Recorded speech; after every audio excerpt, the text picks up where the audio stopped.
So children, everybody understood what is formal informal? That which is based on set well defined rules created by management policies and procedures. उसे क्या बोलते हैं? Formal informal? Formal. और जो so called दोस्ती यारी वाला रिश्ता ऑफिस में पनप जाता है, दैट इज इनफॉर्मल. खोपड़े में बात गई.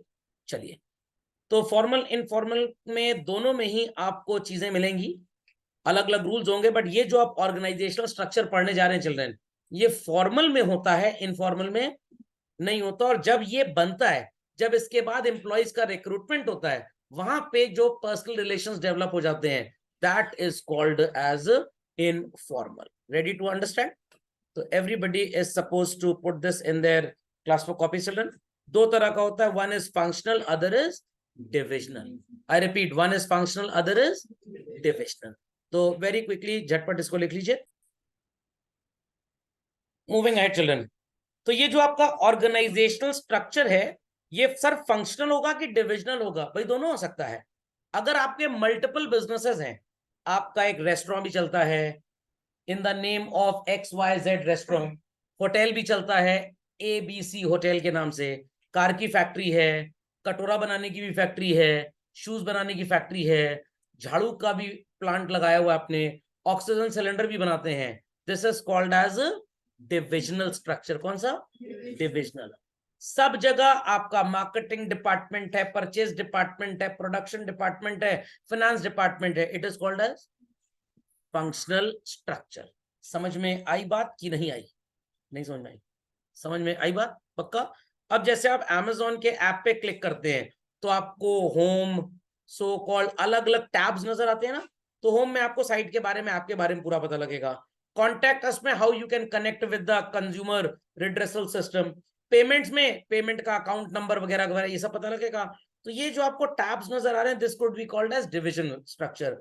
और हर टैब को मैनेज करने के लिए Amazon ने एक सॉफ्टवेयर टीम बनाई हुई है. होम टैब ये 5 लोग मैनेज करेंगे, अबाउट अस टैब ये 4 लोग मैनेज करेंगे, कॉन्टैक्ट्स को ये 50 लोग की टीम मैनेज करेगी. That is called as functional structure. समझ में आ गई बात? नहीं समझे? तो टाटा के अगर एग्जांपल लें तो वोल्टास हो गया, then you can say Tata का वो आता है, क्या कहते हैं उसको, अरे क्रोमा का एक स्टोर है उनका, देन टाटा मोटर्स है, टाटा टी है. तो ये सब क्या हो गया? It is called as divisional structure. और इसके अंदर जो जॉब प्रोफाइल्स होंगे हम उन्हें क्या बोल देंगे? फंक्शनल. तो factors affecting organisational structure children, job का नेचर क्या है, किस तरह का जॉब आप करते हैं, किस डिपार्टमेंट में आपको एम्प्लॉय किया गया है. तो हॉस्पिटल का भी एग्जांपल आप ले सकते हैं, कार्डियोलॉजी डिपार्टमेंट, हेमाटोलॉजी डिपार्टमेंट, वहां हेमा मालिनी जी मिलेंगी? नो, ब्लड रिलेटेड एक्टिविटीज वहां पे, मतलब कत्ल कर देंगे सर वहां पे? अरे कर देंगे. Blood sample, blood distribution, blood collection, ये सब चलता है. तो जैसे मान लीजिए कि आपके कोई रिलेटिव, भगवान ना करे ऐसा हो, अस्पताल में जमा हो गए, मतलब समझ में आया, एडमिट हो गए, और डॉक्टर कह रहा है जाओ ओ पॉजिटिव ब्लड ग्रुप ले आओ. तो आपको किस डिपार्टमेंट में जाना पड़ेगा? न्यूरोलॉजी डिपार्टमेंट, हेमाटोलॉजी डिपार्टमेंट में जाएंगे, जहां ब्लड बैंक में आप विजिट करेंगे. खोपड़े में बात गई. तो न्यूरोलॉजी डिपार्टमेंट है. उसके बाद एक वो छोटे बच्चों वाला डिपार्टमेंट होता है ना, पेडियाट्रिक्स जिसको बोलते हैं, पेंडेमिक डिपार्टमेंट ना बोल देना, हाँ पेडियाट्रिक्स बोलते हैं उसको. फिर उसके बाद आपका मान ली न्यूरो डिपार्टमेंट है, देन मेडिसिन डिपार्टमेंट हो गया, got it clear, then cardiology हो गया, हड्डियोलॉजी हो गया, गलेोलॉजी हो गया, आंखोलॉजी हो गया. तो ये अलग अलग डिपार्टमेंट्स हैं. तो ये क्या हो गया? डिविजनल. व्हाट? डिविजनल. अब यहाँ पे आपको फिजिशियंस मिलेंगे, सर्जन्स मिलेंगे, मेडिसिन की दुकान पे फार्मासिस्ट मिलेंगे. This is called as what? Functional. समझे कि नहीं समझे? पक्का? चलिए, मैनेजमेंट जितना बड़ा, डिविजनल और फंक्शनल स्ट्रक्चर उतना बड़ा. मैनेजमेंट जितना छोटा, डिविजनल और फंक्शनल स्ट्रक्चर उतना छोटा होगा. समझे बात को? डेलीगेशन ऑफ अथॉरिटी का मतलब सबको पता है, superior giving the authority and responsibility to the subordinate. तो आपकी मम्मी घर से 15 दिन के लिए नानी माँ के यहाँ जा रही हैं. क्यों जा रही हैं? मामा जी के बेटे की शादी है. सर हमें नहीं बुलाया गया. बुलाया गया था, बट आपके एग्जाम स्टार्ट होने वाले या हो चुके हैं, तो आप एग्जाम छोड़ के तो जाएंगे नहीं शादी में. Opportunity cost principle. क्योंकि शादी में ज्यादा 11,000 21,000 आपको वापसी मिलेगा, इससे ऊपर नहीं मिलेगा. और निपट गए अगर एग्जाम में, लाख रुपए फिर से खर्चा है. Opportunity cost principal. खोपड़े में बात गई कि नहीं गई? तो इन दैट केस आप अपने घर में थे और छोटे चवन्नी अठन्नी की भी परवरिश आप ही को करनी है ना। हु इज द चवन्नी अठन्नी? 4 आना 50 पैसा कौन है? छोटे भाई बहन, इनकी परवरिश भी आप ही करनी है। तो मम्मी पूरी जिम्मेदारी, 5,000 रुपए भी दे गई, भाई खाने पीने का कुछ सामान चाहिए होगा, राशन पानी तो मंगवा लेना, पूरी जिम्मेदारी, लॉकर की चाबी लेके गई है क्योंकि उनको आपके ऊपर भरोसा नहीं है। तो इन दैट केस आपके ऊपर पूरी जिम्मेदारी, बागडोर आपको मिली हुई है। This is called as delegation of authority. Mummy papa ने अपनी रिस्पॉन्सिबिलिटी अथॉरिटी किसको दे दी? आपको दे दी। समझ में आ गया? सो प्लीज इसको कॉपी कर लीजिए, फिर इन पॉइंट्स पे आगे चल। तो बच्चों जॉब डिजाइन क्या होता है? Total work is divided into various jobs. ध्यान दीजिएगा मेरी बात पे। सेल्स का काम 10 लोग मिलके कर रहे हैं, फाइनेंस 15 लोग की अलग टीम है, प्रोडक्शन वाले फैक्ट्री में 25 लोग अलग हैं। ये डिविजन हुआ कि फंक्शनल हुआ? ये डिविजनल हुआ कि फंक्शनल हुआ? ये फंक्शनल होगा, ये डिविजनल नहीं होगा, फंक्शनल होगा। जॉब के बेसिस पे हो गया ना। चलिए मैं एग्जांपल लिख देता हूं, ध्यान से सुनिएगा। Children, have you heard the name of an organization called as Reliance? सबसे पेरेंट कंपनी जो है वो कौन सी है? रिलायंस इंडस्ट्रीज। इन्होंने पैसा लगाया और कंपनी खोल दी रिलायंस जियो इन्फोकॉम लिमिटेड। एक कंपनी खोल दी इन्होंने रिलायंस पेट्रोलियम, एक इन्होंने खोल दी रिलायंस रिटेल, एक इन्होंने कंपनी खोल दी रिलायंस ज्वेल्स। 4 का एग्जाम्पल लेते हैं, ज्यादा में ज्यादा कंफ्यूज होने की सो कॉल्ड पूरी की पूरी उम्मीद है। दिमाग की बत्ती जलाइए मेंटोस खाए बगैर। This will have a CEO, a managing director, a president, a vice president, they will have managers, they will have clerks and they will have other support staff. ये पूरे लोग यहां पे भी बच्चों रिपीट होंगे कि नहीं होंगे? ये सारे के सारे लोग यहां पे भी रिपीट होंगे और ये सारे के सारे लोग यहां पे भी रिपीट होंगे। यस और नो? तो ये जो आपको क्लासिफिकेशन नजर आता है children, this is practically called as what? Simple as that. ये है फंक्शनल। और ये जो आपको क्लासिफिकेशन यहां पे नजर आता है children, this is called as what? ये होता है डिविजनल। समझ में आई बात? दोनों में डिफरेंस समझ में आ गया? तो सब्जेक्ट्स अलग अलग आप पढ़ते हैं, बट हैं तो टीचर ही पढ़ाने वाले। Got it clear? तो सब्जेक्ट्स जो हो गए that will be called as divisional. उसमें टीचर्स भी हैं, कोऑर्डिनेटर्स भी हैं, क्लर्क भी हैं, सब हैं। This is called as functional. तो यूनिवर्सिटी में we have BCom department, we have BSc department, we have BA department. It is called as divisional. हर जगह डीन होंगे, जो प्रिंसिपल के नीचे डिसिप्लिन कंट्रोल करते हैं यूनिवर्सिटी में, उनको डीन बोला जाता है। हर जगह senior professor, associate professor, lecturer, office staff, building maintenance, repair person, सब होंगे कि नहीं होंगे? तो ये स्ट्रक्चर कौन सा हो गया? फंक्शनल। तो मेरे लैपटॉप में जूम भी है, वेबएक्स भी है, गूगल मीट भी है। क्या होगा ये डिविजनल होगा कि फंक्शनल होगा? डिविजनल। What it clear? सब में हमने C++, .NET, ब्लूजे की प्रोग्रामिंग यूज की, सब में हमने कनेक्टिविटी टूल यूज किया। तो जो रेपिटेटिव क्लासिफिकेशन हर डिवीजन के अंदर होगा वो फंक्शनल हो जाता है। तो जब तक डिवीजन नहीं बनेगा फंक्शनल रिपीट नहीं होगा। आई रिपीट, फंक्शनल रिपीट नहीं होगा। मान लीजिए हमारी सिर्फ जूते की दुकान है, सिर्फ शूज की मैन्युफैक्चरिंग है, तो भाई हमारा फंक्शनल जो क्लासिफिकेशन होगा, एक सी होगा, एक एमडी होगा। तो मुकेश अंबानी जी सवेरे 8:45 पे कॉन्फ्रेंस कॉल करते हैं 1.25 घंटे की, जो 10 बजे तक चलती है, with all the CEOs of various companies dealing in different businesses. समझ में आया कि नहीं आया? तो अगर मुकेश अंबानी जी का एक ही बिजनेस होता, रिलायंस जियो इन्फोकॉम, तो उनके संपर्क में सिर्फ एक सीईओ होते, सारे के सारे नहीं होते। Principle of the school called all the coordinators, nursery section, middle school, senior school, secondary school, फलाना का सबको बुलवा लिया। It is what children? अलग अलग डिविजन के सारे कोऑर्डिनेटर्स मिलने आ गए, मीटिंग है। समझ में आगे कि नहीं आ गया? तो सारे कोऑर्डिनेटर्स को बुलाया गया। सब में कॉमन क्या है लोगों में? दे ऑल आर कोऑर्डिनेटर्स और सीईओज। तो ये क्या हो गया, और सारे डिपार्टमेंट को बुलाया गया। तो कैसे याद रखेंगे, सिंपल है, डी से डिपार्टमेंट, डी से divisional, simple as that. F से functional, what function do you perform, I perform the function of a managing director, I perform the function of a manager, I perform the function of a clerk. अभी भी नहीं समझ में आ रहा, समझ में आ गया, पक्का, कंफर्म। तो निसान का क्लासिफिकेशन बताया था मैंने आपको, मोस्ट एक्सपेंसिव कार्स निसान के ब्रांड नेम पे बेचते हैं ये लोग, सस्ती वाली डैटसन, घटिया वाली, गलत, फिर से सुनिए, महंगी वाली निसान, सस्ती वाली रेनॉल्ट, और घटिया वाली डैटसन। बैंक गए कभी, एक बैंक की ब्रांच में ही, छोटी ब्रांच अगर है, बहुत बड़ी ब्रांच नहीं है, दो टेबल पे बैंकिंग हो रही है, डिपॉजिट और विड्रॉल, ये कस्टमर बैंकिंग है। एक टेबल पे लोन वाला बैठा है, एक टेबल पे म्यूचुअल फंड वाला बैठा है, एक टेबल पे इन्वेस्टमेंट वाला बैठा हुआ है, और एक टेबल पे कार लोन वाला बैठा है। These are division. क्योंकि इतना छोटा ब्रांच है, अलग अलग फ्लोर्स दिए नहीं जा सकते, बिजनेस इतना बड़ा है नहीं, we can not classify functional. पूरा बैंक एक ही मैनेजर हैंडल कर ले रहा है, तो यहाँ डिविजनल तो है बट फंक्शनल नहीं है। आप चले गए मुंबई एचडीएफसी बैंक, 15 फ्लोर की बिल्डिंग है, ग्राउंड फर्स्ट सेकंड पे तो सिर्फ और सिर्फ बेसिक बैंकिंग होती है, third floor HDFC insurance, fourth floor HDFC car loan, fifth floor HDFC home loan.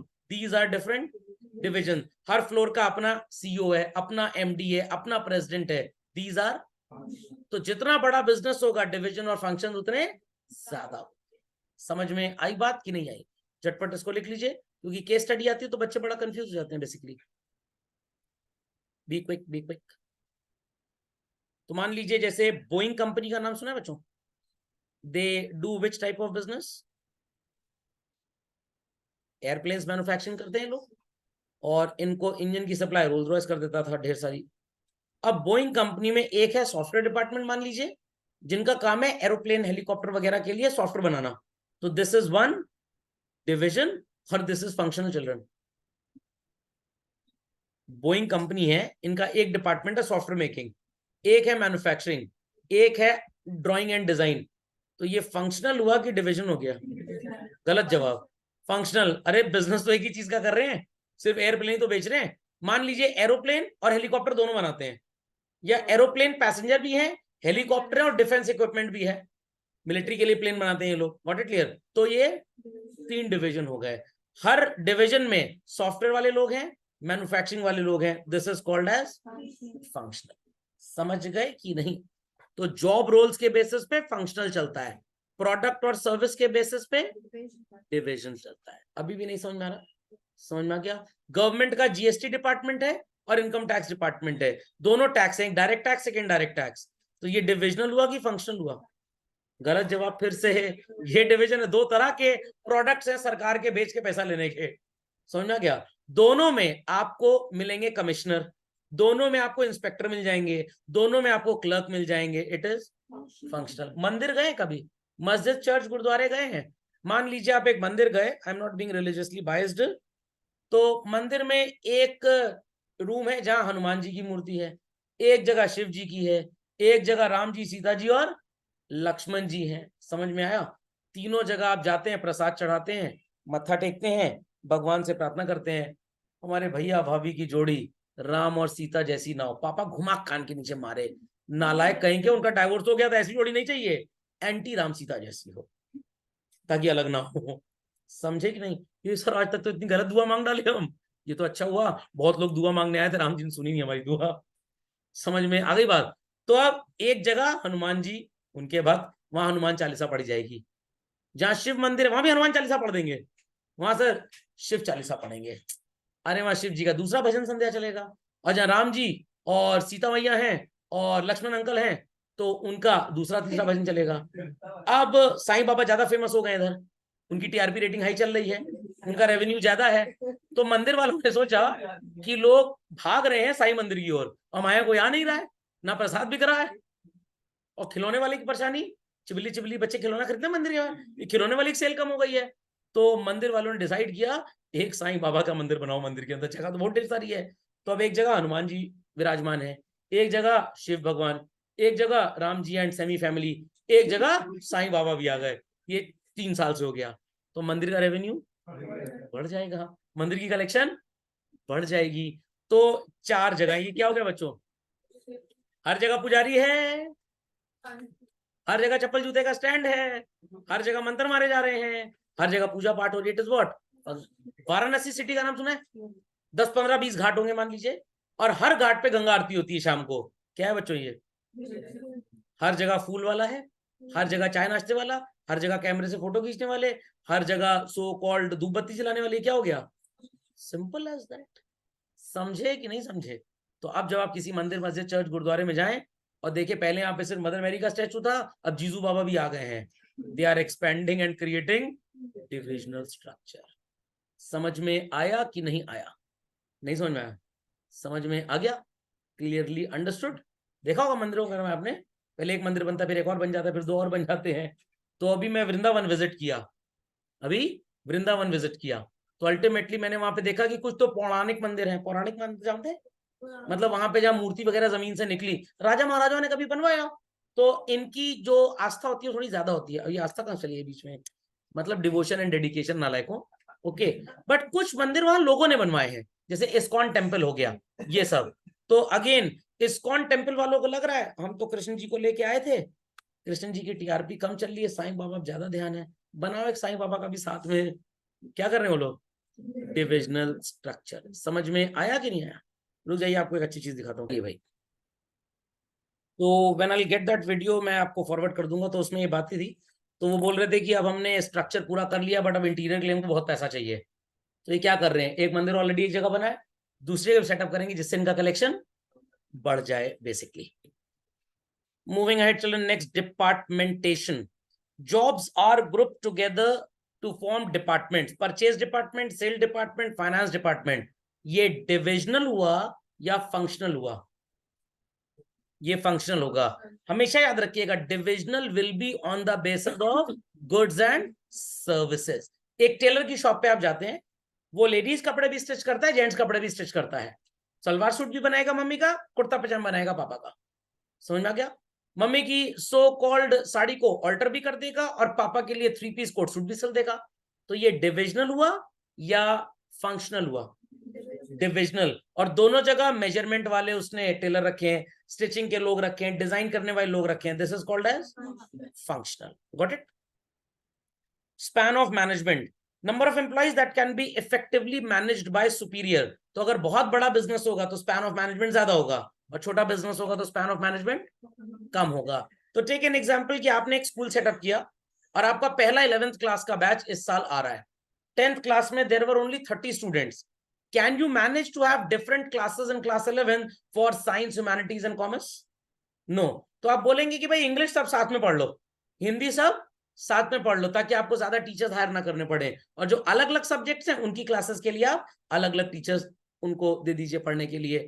तो this is called as functional जब टीचर्स पढ़ा रहे हैं। It is called as divisional जब अलग अलग स्ट्रीम्स में बच्चे डिवाइड हो चुके हैं। समझ गए कि नहीं समझ गए? पक्का? Delegation of authority, delegation of authority कहां पे होगा बच्चों, फंक्शनल में होगा कि डिविजनल में होगा? फंक्शनल में। वहीं पे तो लोग मिलते हैं। डिविजनल तो टाइप ऑफ बिजनेस हो गया, तो डेलीगेशन ऑफ अथॉरिटी डिविजनल में कुछ होएगा ही नहीं, बकवास है बेसिकली। कहां पे होगा, फंक्शनल में होगा। समझ गए? चलिए, so functional structure is like this children. Managing director is there, और उसके अंडर में मार्केटिंग, फाइनेंस, प्रोडक्शन, परचेज सब आ रहा है, और मार्केटिंग हेड में नॉर्थ, ईस्ट, वेस्ट, साउथ चल रहा है। समझ में आई बात कि नहीं आई? तो यहाँ लोगों के जॉब प्रोफाइल की बात हो रही है। मार्केटिंग के लोग मार्केटिंग डिपार्टमेंट में होंगे, फाइनेंस के लोग फाइनेंस में होंगे, प्रोडक्शन के प्रोडक्शन में, परचेज के परचेज में। और हमारी कंपनी डील करती है किसमें किसमें, shoes,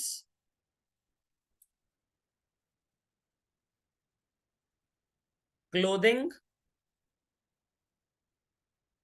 footwear. So we have how many divisions, 3। सब में मैनेजिंग डायरेक्टर है, सब में मार्केटिंग हेड है, सब में फाइनेंस डिपार्टमेंट है, सब है। तो ये जो क्लासिफिकेशन होगा इट इज डिविजनल, और जो काम करने वाले लोग होंगे ये क्या होंगे, ये फंक्शनल हो जाएंगे। समझे बात को कि नहीं समझे? पक्का? तो प्लीज इस एग्जाम्पल को नोट डाउन कर लें। तो कभी भी अगर आपको कंफ्यूजन हो तो ऐसे याद रखिएगा, वर्क प्रोफाइल जॉब बेस्ड है तो फंक्शनल, काम क्या करोगे, और अगर प्रोडक्ट और सर्विसेज के बेसिस पे तो इट इज डिविजनल। याद रहेगा सबको पक्का? कभी भी कंफ्यूजन हो टाटा ग्रुप को याद कर लीजिएगा। They have multiple businesses, different type of businesses they have, D से डिफरेंट, डी से डिविजनल हो गया। Okay, be quick be quick. So functional structure समझ में आ गया? Formed by organising the entire work into various departments. तो production, marketing, finance, purchase, ये आपको टाटा मोटर्स में भी मिलेगा, टाटा टी में भी मिलेगा, टाटा कंसल्टेंसी सर्विसेज में मिलेगा, टाटा विस्तारा में भी मिलेगा, वोल्टास में भी मिलेगा, तनिष्क में भी मिलेगा, टाइटन में मिलेगा। तो जितने मैंने ब्रांड्स बिजनेस के गिनाए, ये कौन सा क्लासिफिकेशन हो गया? डिविजनल। और जितनी प्रकार की नौकरियां मिलती हैं, फंक्शनल। समझ में आया कि नहीं? मान लीजिए कि आपके मोहल्ले में कोई बीटेक कर रहा है।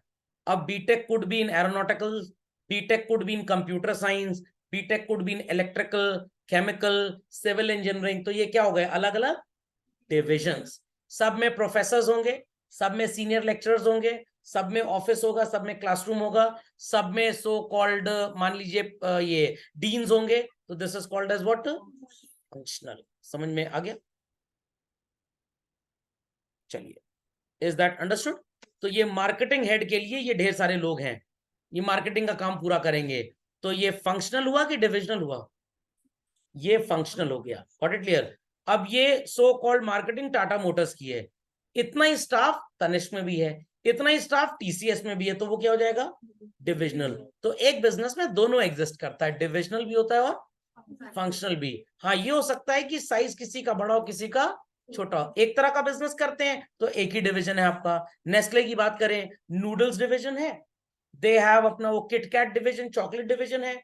मान लीजिए कल को नेस्ले वाले ट्यूबलाइट और पंखा बनाने लग जाए तो लाइटिंग डिवीजन हो गया, चाय पत्ती बनाने लग जाए तो टी डिवीजन हो गया। समझ में आ गया? एसी बनाने लग जाए तो इलेक्ट्रॉनिक्स डिवीजन हो गया, इलेक्ट्रिकल डिवीजन हो गया। सुटेबिलिटी, अब ध्यान से देखिए बच्चों, कितनी तरीके की गाड़ियां हैं? Petrol, LPG and CNG. सब में सेम गाड़ियां होंगी, सब में सेम गाड़ियां। ऑल्टो तीनों वेरिएंट्स में मिलेगी, इग्निस तीनों वेरिएंट्स में, बलिनो तीनों वेरिएंट्स में। हर गाड़ी तीनों में से किसी भी वेरिएंट में आप लेना चाहें तो ले सकते हैं। तो ये तीन वेरिएंट्स, पेट्रोल, एलपीजी, सीएनजी, ये क्या हो गया? ये डिवीजन हो गया। समझ में आई बात? एलपीजी और सीएनजी में डिफरेंस क्या होता है? एलपीजी का फुल फॉर्म होता है लिक्विफाइड पेट्रोलियम गैस, और सीएनजी होता है कॉम्प्रेस्ड या कंबस्टिबल नेचुरल गैस। दोनों में गैस के नेचर का फर्क है, नहीं समझ में आया? एलपीजी का इनफ्लेमेबल जो रेशियो है वो ज्यादा है, ऑक्टेन कंटेंट हाई होता है बेसिकली, और सीएनजी का कम है। अब ये नहीं बोल रहा कि मैं आग नहीं लग सकती, आग दोनों में लग सकती है। एलपीजी ज्यादा इनफ्लेमेबल होती है और सीएनजी कम। बट अगर ठीक ठाक अमाउंट ऑफ ऑक्सीजन में एलपीजी भी मिल जाए तो आग लगने के चांसेस नेग्लिजिबल हो जाते हैं। ओपन एरिया में अगर मिल जाए, सिर्फ ऑक्सीजन थोड़ा ओपन एरिया में भाई, कार्बन डाइऑक्साइड सारी गैसेस है ना, तो आग लगने के चांसेस, क्लोज्ड एरिया में आग ज्यादा तेज फैलेगी। Got it clear? और तभी तक फैलती रहेगी जब तक उसको वहां पे ऑक्सीजन मिलता रहेगा। कहीं आग लगा दीजिए आप और डिब्बा बंद कर दीजिए, थोड़ी देर बाद अपने आप बुझ जाएगी। समझ में आ गया सर? बच्चा रो रहा है कमरे में, खाली बंद कर दो उसको। जब कोई सुनने वाला नहीं होगा चुप हो जाएगा नालायक। तो सुनने वाले लोग ऑक्सीजन प्रोवाइड करते हैं बच्चे को, है चिल्लाता रहता दलितर की तरह। समझ गए? चलिए, तो ये बात समझ में आ गई, ये बात समझ में आ गई। सो एडवांटेजेस क्या होते हैं भाई इसके? पहले आप कॉपी कर लीजिए, फिर एक एक करके आपको पढ़ाना स्टार्ट करते हैं। स्पेशलाइजेशन होता है, promotes control and coordination, employee की ट्रेनिंग बेटर होती है। अलग अलग लोग अलग अलग तरीके से अपना अच्छा काम करेंगे तो वेस्टेज कम होगा, जिससे कॉस्ट इफेक्टिवनेस आ जाएगा। और सारे डिपार्टमेंट्स को हम बराबर तरीके से इंसेंटिव दे पाएंगे, प्रमोशन दे पाएंगे, वगैरह वगैरह। लिख लीजिए, then I explain. So what is the meaning of specialisation? आपको पता होगा, अगर बच्चों आपके अलग अलग डिपार्टमेंट्स ना हो और आप Tata Motors, Tata Consultancy Services, हर तरीके के बेसिकली पर्सन से एक्सपेक्ट करें कि वो ढेर सारा काम अलग अलग डिपार्टमेंट का निपटा दे। सर मतलब मैं अकाउंटेंट हूं और मेरे से आप कहते हैं टाटा मोटर्स के भी अकाउंट्स बना लो, टाटा कंसल्टेंसी सर्विसेज के बना लो, टाटा टी का भी बना लो, टाटा विस्तारा एयरलाइंस का भी बना लो, क्या मैं सबका काम कर पाऊंगा? No, we need specialisation level. हर बिजनेस में काम करने का तरीका अलग अलग होगा, तो we need different type of people to work upon. तो एक इंग्लिश का टीचर कॉमर्स साइंस ह्यूमैनिटीज सब बच्चों को पढ़ा सकता है, बट क्या फिजिक्स का टीचर अकाउंटेंसी पढ़ा लेगा? Absolutely not. या इवन फिजिक्स में अगर एक पर्टिकुलर पोर्शन में कोई टीचर सुपर स्पेशलाइज करता है और दूसरे में थोड़ा कम स्पेशलाइज करता है, तो बच्चों को अच्छा ज्ञान कब मिलेगा? जब हर टॉपिक का स्पेशलाइज टीचर हो, या एक ही पूरा सब पढ़ा डाले। हर टॉपिक का, भाई एमबीबीएस में तो लगभग पूरी डॉक्टरी सबको पढ़ाई जाती है, बट उसके बाद सर्जरी में स्पेशलाइजेशन होता है। तो जिसने ऑर्थोपेडिक में स्पेशलाइजेशन किया है, क्या आप उसे न्यूरो सर्जरी करवाएंगे? फर्क क्या पड़ता है, हड्डी पूरे शरीर में यहाँ पे भी है, पता लगा हथौड़ी से ठोक दिया, इंसान चला गया। तो न्यूरो सर्जन हो सकता है ऑर्थोपेडिक सर्जरी परफॉर्म कर दे, बट ऑर्थोपेडिक वाले से आप रिस्क नहीं लेंगे कि तुम न्यूरो सर्जरी कर दो। नहीं समझ में आई बात? समझ में आई बात कि नहीं आई? पक्का? तो स्पेशलाइजेशन लेवल का होना बहुत जरूरी है। तो अगर हमारा काम स्पेशलाइजेशन डिमांड नहीं करता, आई रिपीट, स्पेशलाइजेशन डिमांड नहीं करता, तो हम फंक्शनल क्लासिफिकेशन या फंक्शनल स्ट्रक्चर नहीं बनाएंगे।